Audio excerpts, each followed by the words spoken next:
सिलानी गांव हिमालय के ऊंचे पहाड़ों में बसा हुआ था। एक ऐसा गांव जहां अब कोई नहीं रहता।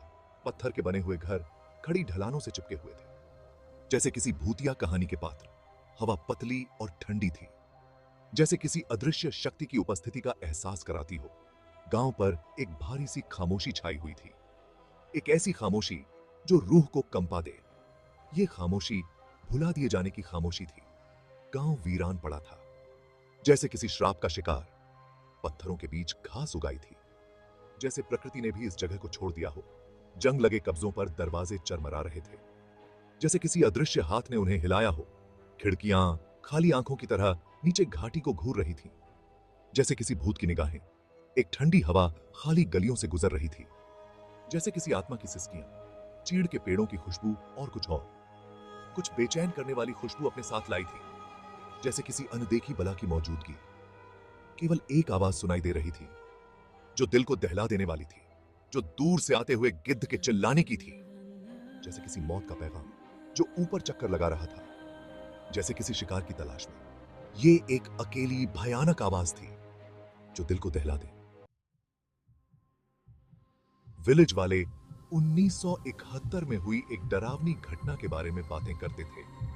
शुरुआत फुसफुसाहट से हुई, हवा में अजीब सी फुसफुसाहट जो पुराने रीति रिवाजों और एक भूले हुए देवता के बारे में बता रही थी। विलेज के बुजुर्गों ने इसे वहम समझकर खारिज कर दिया, लेकिन फुसफुसाहट बनी रही।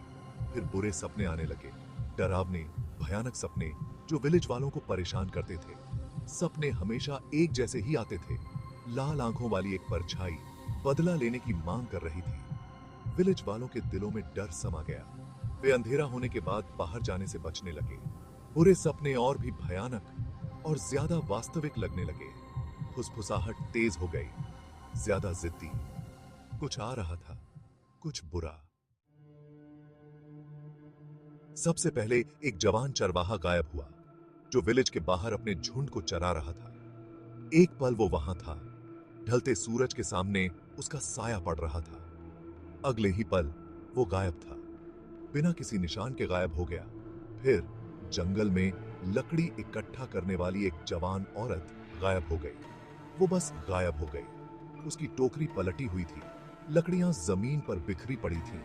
विलेज वाले डर से धड़कते दिलों के साथ उसे बुरी तरह से ढूंढ रहे थे, लेकिन उनकी कोशिशें बेकार गईं। विलेज में दहशत फैल गई। लोग गायब होते रहे, एक के बाद एक, हर बार पहले से भी ज्यादा हैरान करने वाला। विलेज वाले एक बुरे सपने में जी रहे थे।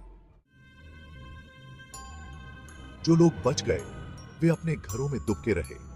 डर उनके साथी बन गया। जंगल की कभी जानी पहचानी आवाजें अब भयानक फुसफुसाहट लगने लगी। शैडो या मूर्ति और टेरही मेरही होती हुई डरावने रूप लेती हुई लग रही थी। खामोशी सबसे ज्यादा डरावनी थी। ये एकदम घोंटने वाली खामोशी थी, जो केवल उनके अपने दिलों की धड़कन से ही टूटती थी। विलेज वाले फंस गए थे, अपने ही डर के कैदी बन गए थे। हर रात वे पहाड़ों से आती हुई हवा की आवाज सुनते थे, जो अपने साथ खोई हुई आत्माओं की फुसफुसाहट लाई थी। खोई हुई की ये। भाग 5। माया देवी की डायरी। वीरान गांव में हमें एक टूटा फूटा घर मिला। इसकी छत ढह चुकी थी और दीवारें टूट रही थीं। अंदर मलबे के बीच हमें धूल भरी चमड़े की एक डायरी मिली। यह माया देवी नाम की महिला की थी। उसकी साफ लिखावट में अकल्पनीय डरावनी कहानी बयां थी। डायरी सदियों पुराने श्राप के बारे में बता रही थी। यह एक प्राचीन अनुष्ठान के बारे में बताती थी, जो बहुत बुरी तरह से गलत हो गया था, जिसने गांव पर एक दुष्ट शक्ति को छोड़ दिया था। माया देवी ने लिखा, यह शक्ति मौनता चाहती थी। यह ग्रामीणों के डर और मौन को खाकर जीती थी। डायरी अचानक समाप्त हो गई। आखिरी कुछ पन्ने फटे हुए थे, लेकिन संदेश स्पष्ट था। सिलानी विलेज शापित था। यह शक्ति ग्रामीणों की अवज्ञा से क्रोधित होकर एक भयानक बदला लिया। इसने गांव को शाप दिया था। इसके निवासियों को अनंत काल के लिए मौन रहने की निंदा की थी। वे ही छाया बन जाएंगे जो गांव को सताते थे। हमेशा के लिए उसकी चपेट में फंस गए। डायरी में यह नहीं बताया गया था कि श्राप कैसे तोड़ा जा सकता है। लेकिन इसने गांव की शांति भंग करने के लिए एक भयानक कीमत चुकाने की बात कही। मौन में चुकाया गया मूल्य। हमें एक झटके के साथ एहसास हुआ कि हम अकेले नहीं हैं। गांव से एक ठंडी हवा चली, अपने साथ दूर से आती मंत्रोच्चार की आवाज लाई। मंत्रोच्चार गांव की दीवारों से ही निकलता हुआ प्रतीत हो रहा था, जो तेज होता जा रहा था और ज्यादा जिद्दी।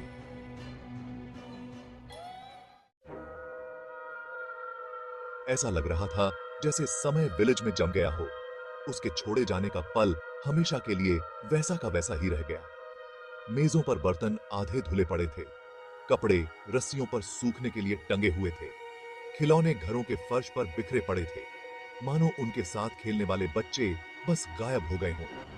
अतीत के बोझ से हवा भारी थी, खामोशी हंसी और चीखों की भूतिया गूंज से भरी हुई थी। यह एक ऐसी जगह थी जहां जीवित और मृत के बीच का पर्दा बहुत पतला लग रहा था।